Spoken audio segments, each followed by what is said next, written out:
From CBS News Bay Area, this is the Morning Edition. Good morning. I'm Max Darrow. Welcome to our Saturday showcase. Here's what we have ahead this hour. We begin with Pride and this month's push to highlight inspiring stories from our LGBTQ community. In a moment, Len Ramirez introduces us to an officer spreading awareness through the force. Later, an introduction to non-binary yoga. But first, we celebrate the drag kings of San Francisco. Here's Lauren Toms. I am Major Hammy. I'm Mud the Two-Spirit. I am Jota Mercury. In San Francisco's vibrant drag scene, the glitter and glam often shine on drag queens. But in dark bars and bright stages alike, another royal court is claiming space, drag kings. Why I wanted to be a king over a queen is I feel like I'm a queen in life. Drag kings like Major Hammy are performers who play with masculinity on stage. They've been a part of drag history for more than a century. But for Major, it's also a form of personal power. I feel so confident as Major Hammy in a way that I did not for the longest time feel as myself walking through the world. The hour-long transformation is as much about expression as it is about rebellion, as queer and trans communities are facing increasing political threats to their freedom of expression.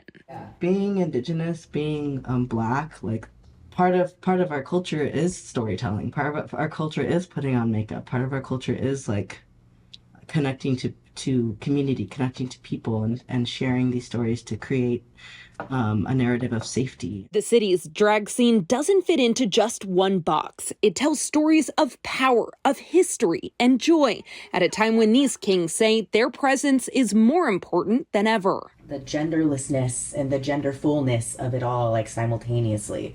And, like, I think that really expresses how I feel, like, in my everyday life. It's like, I'm so full of gender that I have so many different ways to express it. Anyone can be a drag queen, but for drag kings, we're usually queer women, non-binary people, and trans men who are expressing masculinity on a stage. Dr. Joy Ellison not only studies gender's role in history, but performs as a drag king. They say drag kings have long thrived in underground troupes, building a foundation strong enough to hold a throne of their own. Drag kings have tended to be more in those underground venues, and that's actually our superpower. That means that we've been more creative, we've been able to be more political, and we've been able to center our community in really, really powerful ways. And as these kings prepare to take the stage, they're marching into their own renaissance. San Francisco drag is art. Yeah. It is not It's insane. for people. It is a crazy. little Well, bit yes, wild. it's Look at us. insane. Look at us. Literally. They aren't just putting on a show. They're celebrating community through the art of drag. Now to San Mateo and a different kind of sticker shock for one family. Here's Len Ramirez.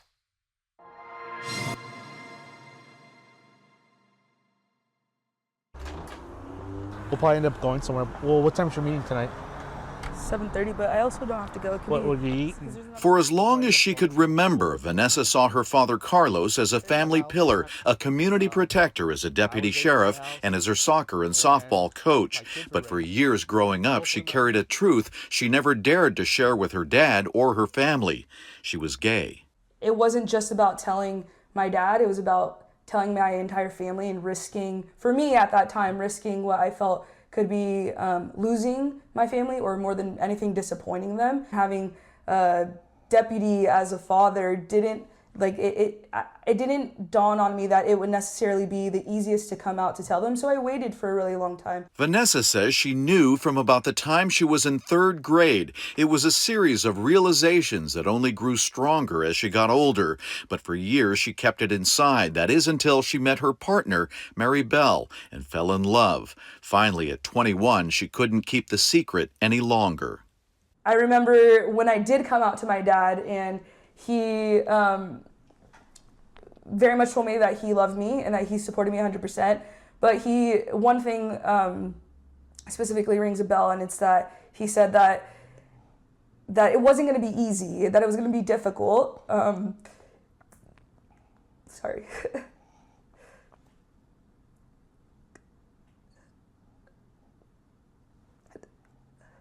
It was gonna be a journey, and but that he supported me, that he loved me, and he cared about me. I think I was glad that it was out in the open because I saw the struggles that she went through as a kid, and things started to make sense. But what I was scared was of the future and some of the things that she would have to go through along the way, along this journey. And to this day, you still see them, you know, some of the things that she goes through, and some people are not as accepting. But I think as time goes on, I do see a change. And now Carlos is a part of making that change. As the president of the San Mateo County Deputy Sheriff's Association, he's leading the effort to create rainbow patches that members can choose to wear on their uniforms during Pride Month. They're also sold to the public to raise funds for local LGBTQ services. I think about Vanessa every time I'd wear it. It's a way of showing that, hey, I support her. And you know, the LGBTQ community, not only just her, but the deputies in the sheriff's office. And Vanessa has followed in her father's footsteps, becoming a labor leader in her own right with the Teamsters Union in San Mateo County, raising her voice to support workers in the gay community while still navigating her own personal path. I can't say it's been smooth sailing since then. I'm 30 years old now, but I mean, it's been a journey, and that's part of it, but it makes me who I am, and I'm proud of who I am. I'm a Latina, I'm queer, I'm a woman, and I couldn't be more proud of who I am. And something else happened that Vanessa didn't expect. Her coming out didn't tear the family apart, it brought them closer. Our relationship's definitely gotten stronger, the bond's there. It's weird because I'm the parent, but I'm learning more from her now. And she's teaching me things, you know, whether it's in labor or whether it's in the community she belongs to. I'm learning every day from Vanessa, so it's great. Today, they still play ball, but it's just for fun and part of a family tradition. And now, as an adult, Vanessa doesn't see the authoritative father figure or the badge anymore when she looks at her dad. She sees the man who loves and supports her, no matter what. There's a whole lot of memories here at this park. Now to Itai Hod and some flexibility to make everyone feel welcome. Inhale, arms wide. In the heart of Oakland, Normal breath in. is a yoga studio where flexibility is more than just touching your toes. 3 breaths. It's a way of life. Marla Miller, who uses she/they pronouns, is the owner of Banana Yoga, a place where people like her can do something rare these days. Exhale out our air. Breathe. Was it a deliberate decision to call this a non-binary business? I think it happened organically. I myself am non-binary, and they say your vibe attracts your tribe. Let's exhale out our air. Most of the instructors and clientele here identify as gender expansive, a term for anyone who doesn't fit neatly into a male or female box. Inhale. People like Deanna Lise Resto, a student who goes by they, he, she, who says this is the first place that felt right. I know that I can be me here. According to a 2022 Pew study, about 5% of young adults say their gender differs from their sex assigned at birth. From gender-neutral fashion to non-binary haircuts, this once overlooked market is taking shape. Rex Wild, a trans non-binary consultant, says since 2021, the number of transgender and non-binary certified businesses has more than doubled. We're only going to be seeing more small businesses that open up specifically catering to this market. Release your ankle. Marlo believes safe spaces like this one aren't just welcoming, they're essential. If we focus on our members of a community who need the most help, everyone else will benefit. Stretching norms. Stay for 3. And bending over backwards to make sure everybody feels safe. Block goes off. I wish that I was half as flexible as that. I think you could do it. No. Did you know everyone Max does do yoga? That's a very generous thing to say. Doing So- yoga is like trying to touch my toes. Okay, I mean, just the fact of having a male do yoga versus, lifting weights, or you do run as well. But yoga's a very good thing to do. It keeps the flexibility going. Thank you, Mom, for making me do it. Yes, I need to start doing that because I'm not flexible at all. I cannot even touch my toes. Fun fact for you all. So maybe I need to start doing yoga so I can touch my toes one day. But either way, we are going to continue to see a beautiful day, maybe to do some yoga outside, do some running. Honestly, just enjoy the sunshine that we're seeing to start off the day. Finally, we're not looking at that thick, low-hanging cloud coverage in the Santa Clara Valley, just a little bit of haze. But you might notice in the upper levels of the atmosphere, there are a few more clouds out there. And that's really all we're going to be dealing with today. Lesser low-level cloud coverage, more upper level cloud coverage. And even here in San Francisco, this is Sutro Tower. Its head is just above the clouds. And again, that lets you know that the cloud layer is a little bit thinner than it was yesterday. Those temperatures a bit cooler than yesterday, upper 40s to low 50s across most of the Bay Area because of the lack of cloud coverage. That's not kind of keeping us in like a hug like we've been seeing each and every morning. And that's the reason that we're waking up with, again, a little bit less of that cloud coverage and a little bit cooler temperatures this afternoon. But upper level cloud coverage, like I said, is going to continue to move across the area this afternoon. It is not necessarily going to do all too much in terms of bringing us any moisture, no rain chances, but it is going to keep our temperatures a couple of degrees below average once again, but very similar to what we've been seeing basically all week long. I'll let you know when there is going to be a few changes on the way finally coming up in my full forecast. Back to you. We'll look forward to that. Thank you, Zoe. Coming up after the break, Holding Out Hope. We're back in just about 2 minutes. Welcome back. We turn now to holding out. In a moment, Sarah Donchi takes us to Alemany Farms, where employees are hoping they won't be the victim of budget cuts. But first, we head to Burlingame and a safety requirement known as the holdout rule. Here's my story on the future of a Caltrain station. Take a walk down Broadway in Burlingame with real estate broker Ross Bruce. I was a busboy there in 1961. And it's clear he knows the lay of the land better than most. A lot of our businesses have been here for a lot of years. And for the past 20 years, he says new residents, tenants, and business owners all find themselves surprised when they find out that the train station is not open during the weekdays. Bruce says it's time for Caltrain to reverse that decision. We had about 2,000 people a week in terms of ridership, with 800 to 1,000 new units of rentals within walking distance from here. That figure would probably go up dramatically. There's a petition circulating Burlingame right now that's gaining speed, urging the city and Caltrain to bring back weekday service to an area seeing both commercial and residential development. Broadway would be right over here.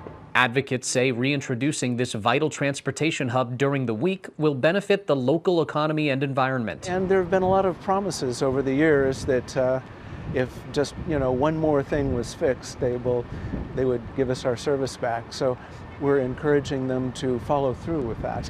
Caltrain closed the station to weekday service back in 2005 when the railway launched its express service.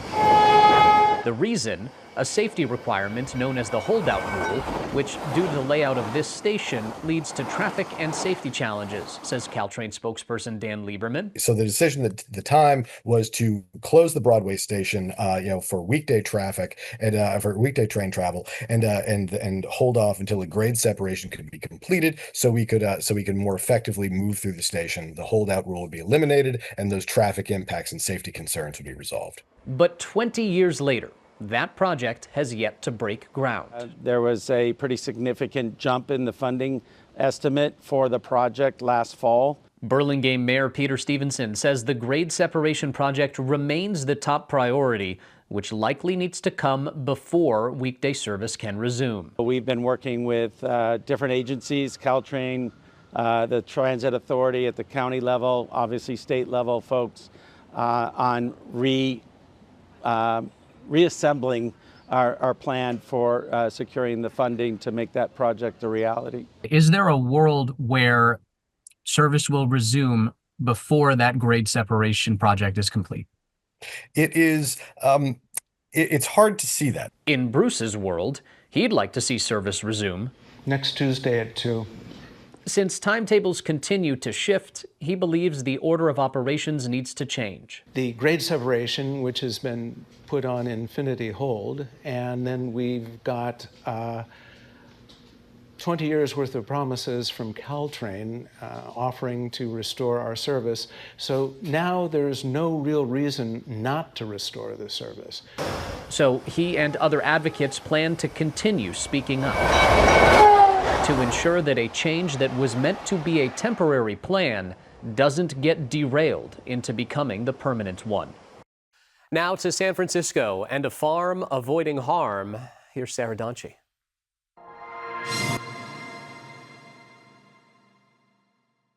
We're going to process it and wash it and so people can eat it. Just steps from the Alemany Apartments, a public housing project on the southeast side of San Francisco, sits 3.5 acres of farmland. It was fate, in a way, that called Tatiana to Alemany Farm. She was going through a difficult separation when she stumbled upon a paid apprenticeship. I was going through it and I felt alone. I felt like I couldn't work other places. I felt, lost. So Tatiana went to what she calls farm school. She learned how to grow her own food, how to feed her children healthy meals, something that was in her blood. Her family tended to their own land in Mexico.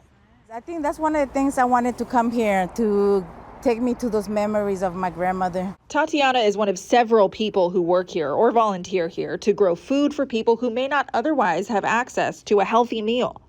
It's hard to go to stores out here. There's no stores close to here.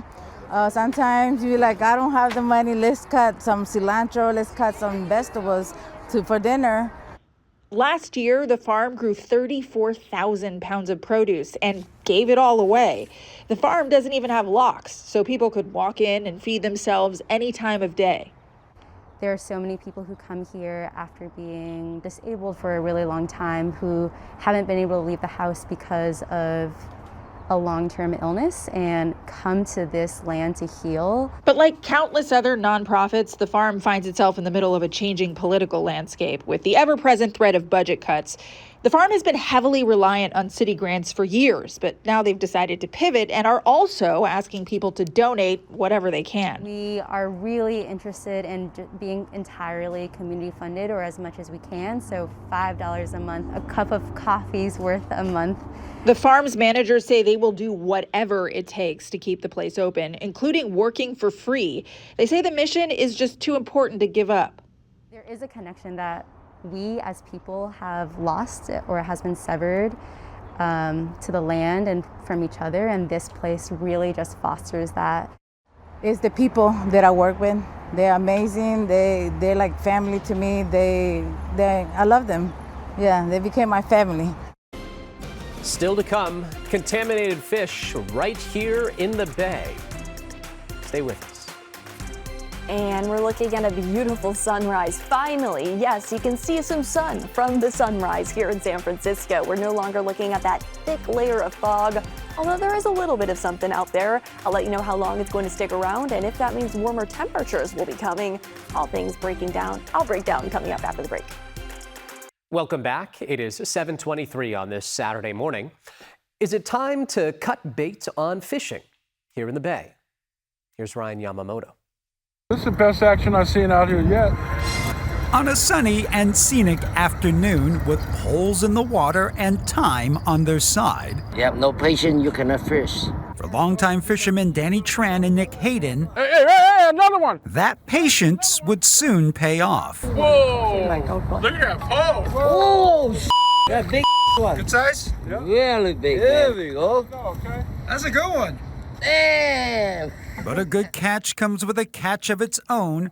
A health warning for those who eat the fish they reel in. To those who might have a seafood-heavy diet, to really think about, might the seafood be coming from? Miguel Mendez is part of a group of environmental scientists with the San Francisco Estuary Institute, whose research detected 20 types of forever chemicals, polyfluoroalkyl substances known as PFAS, in fish caught in the bay at 12 different locations. PFAS have been known to harm us in a variety of different ways. They've been known to cause cancer, effects in a variety of different organs, including the liver, and over time can really cause some severe health effects. Even before the study was complete, the California Office of Environmental Health Hazard Assessments posted these signs along local docks advising people about consuming fish in the bay. In April of 2023, they updated their recommendation on 18 fish species, on which types of fish you should avoid, which fish are safe to eat, and how many servings are recommended per week, along with age and gender advisories. Definitely more fish today. For Danny and Nick, they say they did not need a study to cast doubt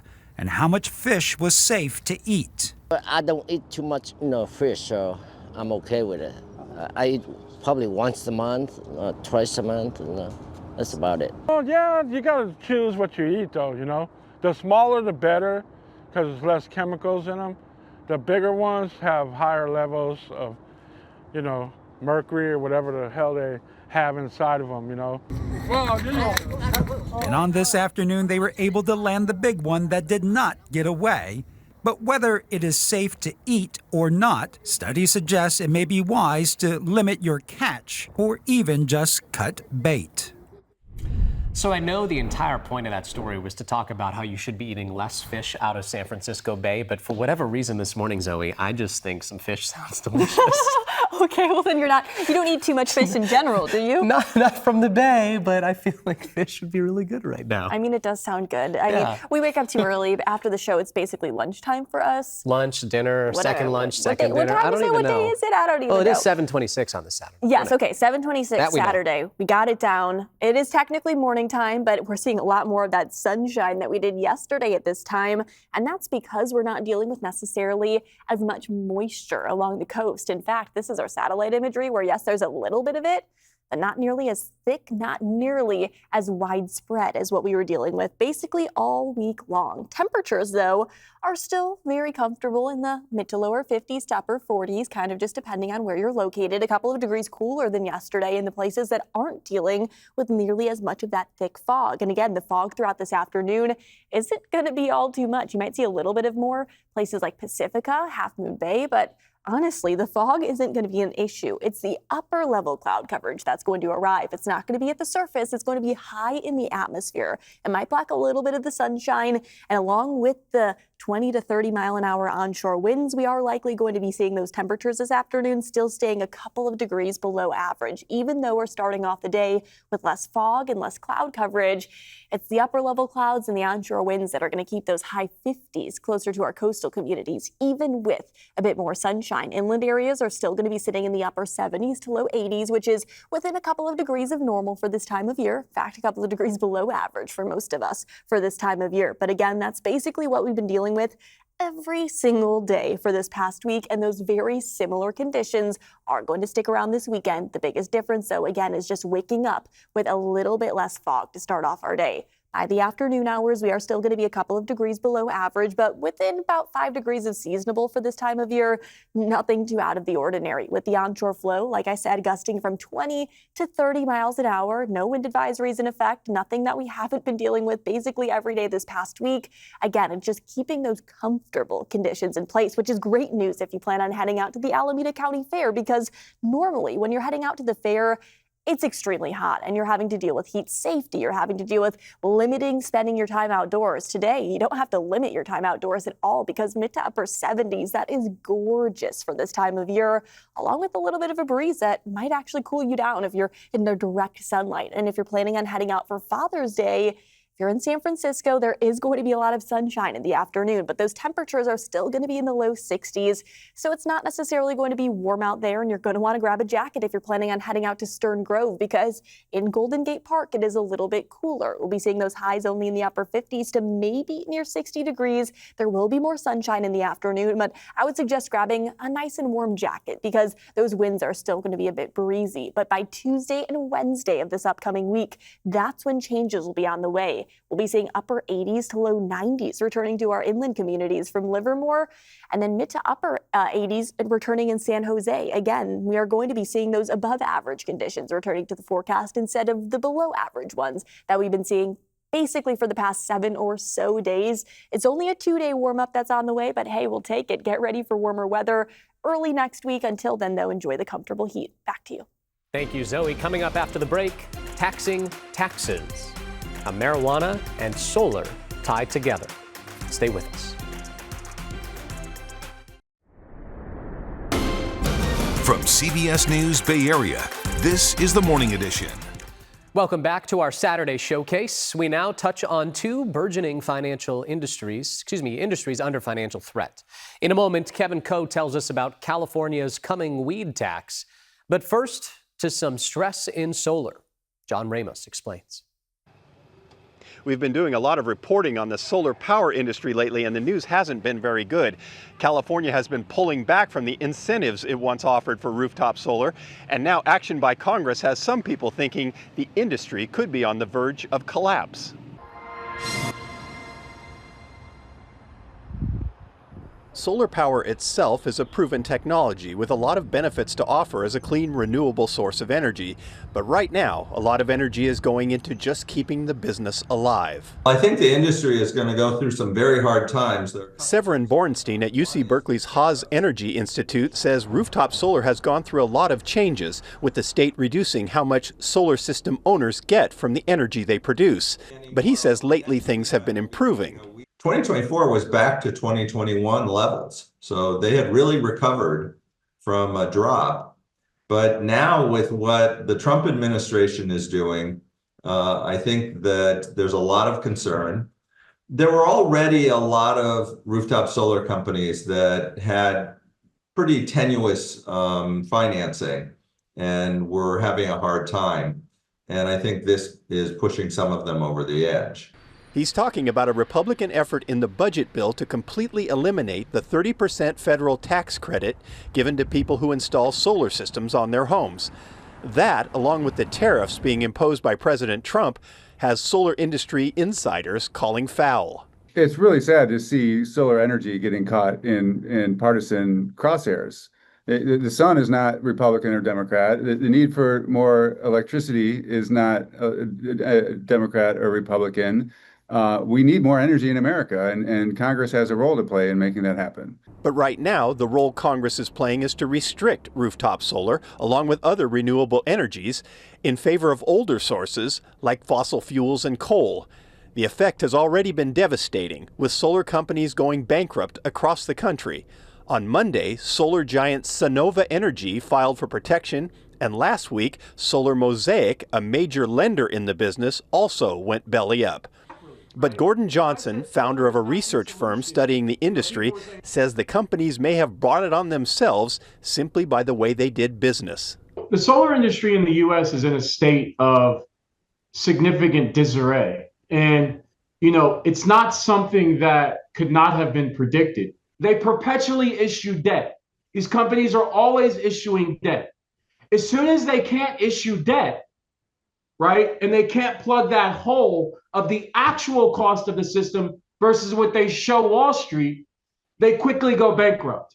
The prospects for the industry aren't good right now, but Joe Osha, an analyst for investment banker Guggenheim Securities, says rooftop solar should not be confused with the overall solar energy market. In megawatt terms, I will tell you that the residential solar business, as visible as it is only a tiny fraction of the solar generation that gets added into this country each year. The vast majority of it are these large utility scale solar farms.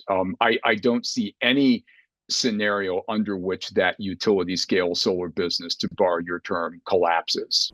That leaves residential solar twisting in the political wind, and experts are saying small companies that have been the backbone of California's solar revolution will have a hard time staying in business. First Alert meteorologist Zoe Mintz joins us now. And Zoe, beautiful sunrises all morning. Different weather pattern today than the rest of the week, huh? At least this morning. This afternoon, though, it's not necessarily going to be a great day for warmer weather. It's going to be the same exact weather that we've been seeing every single day this past week. So it's a great day if you've been loving the past couple of days. but you are still looking at a little bit of that fog. This is Sutro Tower because its fog is beginning to lift. Just about 20 minutes ago, Sutro Tower was above the layer of clouds. But again, now that the sun has risen, the fog continues to lift, and our temperatures right now are nice and comfortable, if not a degree or two below average, mid to lower 50s to upper 40s. But either way, beautiful sunrise for those of us that weren't dealing with as much of that thick cloud coverage. We actually saw some gorgeous colors in the sky, but something that you also probably notice is not just the fact that there's not nearly as much thick fog down in the Santa Clara Valley, but also the upper level cloud coverage. We are going to be seeing more upper level clouds today all across the bay, so keep that in mind. Low level clouds, not nearly as much to deal with. In fact, over the next hour or so, most of them will begin to dissipate. It's just over maybe Pacifica, Half Moon Bay that they might linger around a little bit longer, but it's the upper level cloud coverage that's going to continue to stream across the Bay Area all afternoon long. And this upper level cloud coverage not necessarily bringing us all too much in terms of moisture and not necessarily bringing us anything in terms of warmer weather. In fact, it will be very similar to what we saw yesterday and the day before that and the day before that. Upper 50s along the coast, upper 70s to low 80s inland. And I'll let you know how long this similar June pattern will stick around for coming up in just a bit. Back to you. Thank you, Zoe. Coming up after the break, are weight loss drugs about to be thinned out? We'll explain. Welcome back. Waiting on weight gain. Kara St. Cyr details the insurance behind the injection.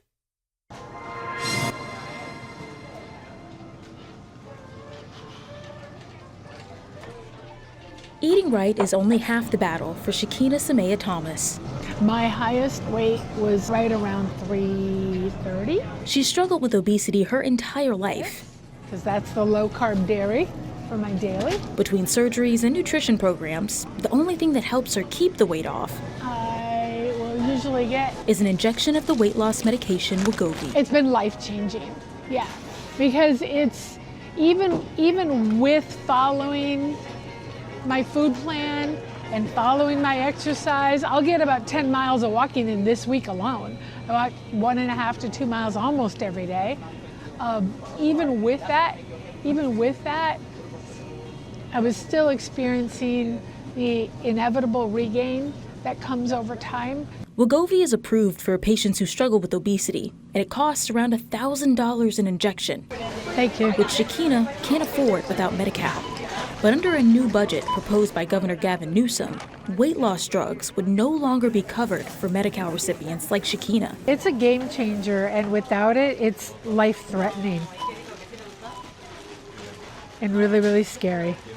Weight loss drugs drive up Medi-Cal costs, with the state spending $733 million on Wegovy and Ozempic in 2023 alone. Cutting coverage could possibly save millions as the state faces a $12 billion deficit. For people on Medi-Cal, many of them are disabled. But Liz Helms, the CEO and president of the Chronic Care Coalition, says the state might not save as much as you'd think. It could cost the state 3 times more than what it's costing them now because other co-occurring chronic conditions can get worse. Without Wegovy, Shakina says she's looking at an extra 15 to 20 pounds of weight gain, setting her back almost a decade of progress. I do struggle every single day to maintain my weight, to stay stable, to stay healthy. I didn't decide to take any of the medical treatment options just because it was easy. Still to come, the hunt for the gray wolf. We're back in 1 minute. And we're getting a little bit of fog this morning, but not nearly as much as the past several mornings in San Francisco. You can actually see a few peaks of blue skies out there. What a nice change of pace. I'll let you know how long these less foggy conditions will stick around for coming up in just a bit.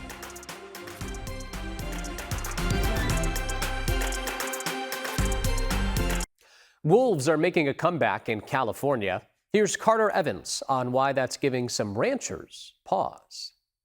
On the California-Oregon border in the shadow of Mount Shasta. Because it is potentially a kill site, we will be, kind of cautious. We joined Axel Honeycutt from the California Department of Fish and Wildlife on the hunt for the gray wolf. So these are wolf tracks, and they're huge. They're almost as big as my hands. Once nearly extinct in the U.S., wolves are making a big comeback in California.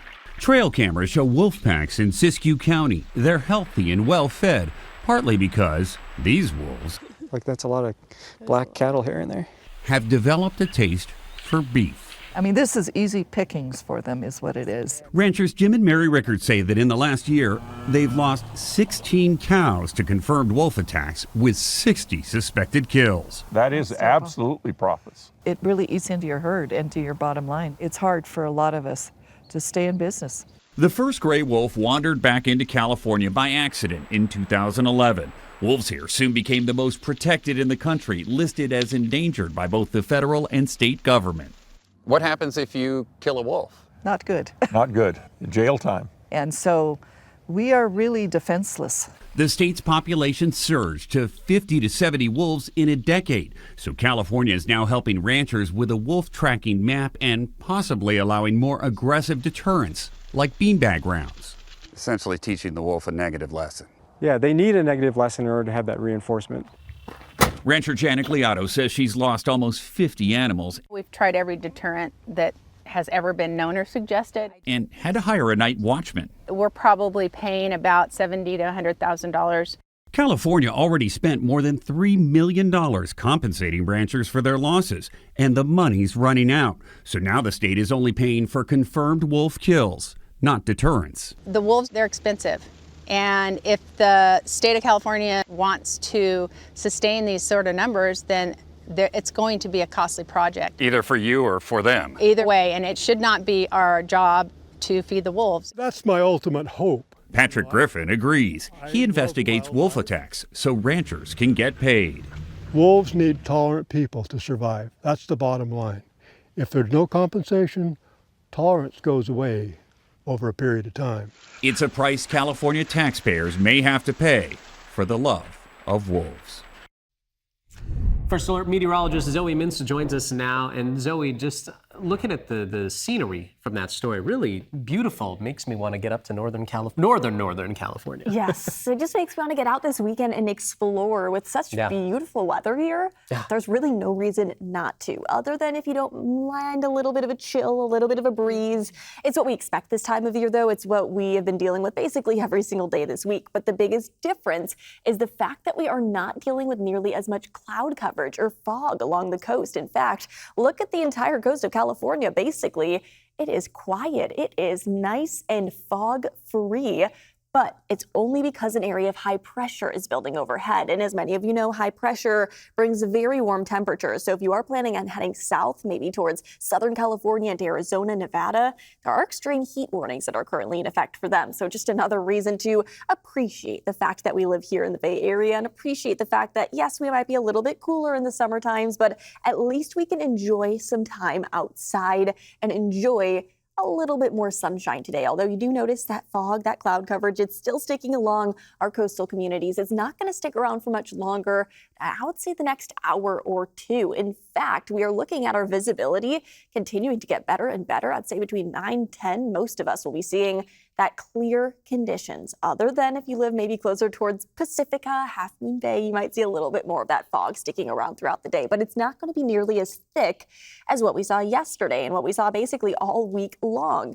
Overnight tonight, once again, a little bit of that fog will be pushing in, waking up early tomorrow morning, but again, not nearly as much of that fog and that cloud coverage compared to what we saw yesterday. But what we will see a lot more of is upper level cloud coverage. The clouds will not necessarily be on the ground. It won't be creating visibility concerns or any mist, but it might block the sun still a little bit into this afternoon and evening. And that's the reason that our temperature is not going to be warming up all too much today. We'll be seeing those highs sitting in the upper 50s along our coastal communities. So what we've been dealing with all week long, upper 70s to low 80s inland and down into the Santa Clara Valley. Just take a little bit of a drive and you'll get a bit of a taste of everything as we step out, as the microclimates continue to be in full force across the bay. But again, this is normal for this time of year. This is what we expect. Cooler closer to our coastal communities, warmer inland. But the good news is for any outdoor plans this weekend, again, you don't have to worry about extreme heat because normally the Alameda County Fair, it's really hot this time of year. We normally are in the upper 70s, 80s, 90s. And when you get in the 90s, that's when you have to limit your time outdoors. But you don't have to limit your time outdoors this weekend. Upper 70s is pleasant. It is comfortable. In fact, other than the sunglasses and sunscreen, that's really all you're going to have to worry about. If you want to head out for Father's Day, maybe toss around a football, go fishing, enjoy some sunshine, there's going to be plenty of it across the bay. But in San Francisco, it is going to be a little bit cooler out there. We'll still be seeing those high temperatures sitting in the low 60s. So just make sure you dress accordingly, especially if you're planning on heading out to Stern Grove. Stern Grove in Golden Gate Park. It is a bit cooler. It is a bit breezier. Those high temperatures are only going to be in the upper 50s to maybe near 60 degrees. So keep that in mind if you plan on heading out to Stern Grove this weekend. We are going to continue to see these very similar, very typical patterns as we step out into early next week. It might be a degree or two cooler on Monday and just a little bit breezier as the storm system passes just off to our north. But by Tuesday and into Wednesday, those are the 2 days that high pressure will be dominating. And as many of you know, high pressure brings us warmer temperatures. So those highs are going to be back from the upper 70s to low 80s to the upper 80s to low 90s by Tuesday and Wednesday. It's not dangerous heat. It's not record breaking, but at least it is a change in this very boring, very typical June weather pattern that we've been seeing. Again, Tuesday and Wednesday are the days to look forward to, but enjoy the comfortable heat this weekend. Back to you. Thank you, Zoe.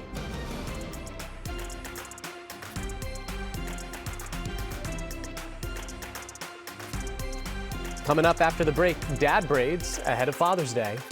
We're back in 90. Friday was opening night in San Francisco for a controversial new show. Luigi the Musical is based on Luigi Mangione, the man suspected of killing United Healthcare CEO Brian Thompson, and it is described as a satirical comedy. Andrea Nakano was there as the theater opened its doors.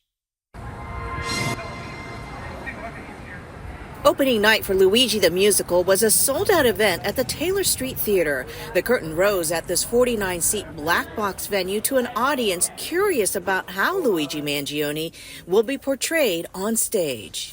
The whole Luigi unfolding has been something that is really compelling. I think a lot of people really support him, and what better way to honor him and what's happening by putting it into a musical and making creating some levity in a scenario that is just so tragic. Mangione is a controversial figure currently facing federal and state charges for the murder of United Healthcare CEO Brian Thompson. The most important thing is just knowing how many people support him, even if he did do it, is really fascinating, because it really just shows how dire the situation actually is, that the healthcare system is broken, and that people would be willing to prop up somebody who would potentially resort to violence in order to try to help fix a system that is hurting so many people. The producers of the musical say the show is part comedy and part social commentary. Riley got a sneak peek before opening night. The play itself is not really about the supportiveness of his actions. It's more of commentary on just the way that the zeitgeist of it arises. The producers want audience members to walk away with a good laugh, but they want to use comedy to bring deeper questions to the surface. It's nice to know that we can still have our own kind of art and our interpretation of political events, even in these times.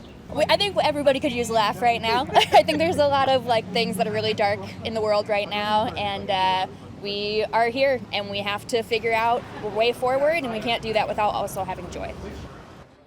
As for the real-life Mangione, he's pleaded not guilty to both state and federal charges for the killing of United Healthcare CEO Brian Thompson in December of last year. His next court appearance is scheduled for June 26th. We close this morning with some dad braids, just in time for Father's Day. Here's Itai Hott. 40-year-old Strider Patton loves being a hands-on dad. All right, honey. He picks out the sweaters, Ready? helps with the shoes, zips the backpack. But when it comes to hair, he was in over his head. My wife needed to get out to work in the morning for her children's theater she has in the city. And so I was with my daughter, and it was so much harder than I thought. He did what most of us do. He turned to YouTube. This is one of my favorite hairstyles. But that made things even more confusing. A lot of the other moms that have huge hairstyle accounts are just flying. So he started making his own. Slow and simple. All right, fellas, today we are doing the lace braid. For dads like him. Bust out that rat tail comb, fellas. We're gonna divide the hair. He wasn't trying to go viral. He just wanted his 5-year-old daughter, Imogen, to be proud. People would come up to my daughter and say, "Oh, I love your hair. Did your mommy braid it?" She said, "No, Dad braids." The name stuck. Now, Dad Braids is more than just a hobby. If you're gonna learn one braid, make it this one, the 3-strand braid. It's a movement with over 350,000 followers worldwide. Right out the gate, there's a point of relatability there. Daniel Hong is a fitness trainer from Vancouver, Washington, and a father to 3-year-old Olivia. He's one of the many who found Dad Braids and discovered it's not really about hair. She can tell me about what she's coloring, or maybe what she's watching, or what she did that day. All right, we've reached the end. As for Strider, he's built himself a serious braid portfolio. You get your French braid, you get your Dutch braid, you do your fishtail braid. But the only review that matters is the one from the client sitting in his chair. Who braids better, mom or dad? You can tell me a secret. Picking up a brush and untangling what it means to be a better dad. That doesn't make you smile on a Saturday morning. I don't know what will. What a cute story. That was so adorable. I love dads doing the typical mom thing. That's not a thing anymore. Dads can do everything and anything. I remember growing up, my dad putting on my tights. That was the one thing. I did not want my mom to do that. I said, no. My dad puts on my I don't know why, but he made it so like the thing at the end of the tights didn't get on my toes and irritate me. I don't know, but dads do it better sometimes. We love it. The ultimate girl dad movement right there, shared to us with E. Tai Hut. Thanks for joining us. Our streaming coverage of the No Kings protests happening all across the Bay Area begins at noon today. We'll see you right back here tomorrow morning. Have a great day.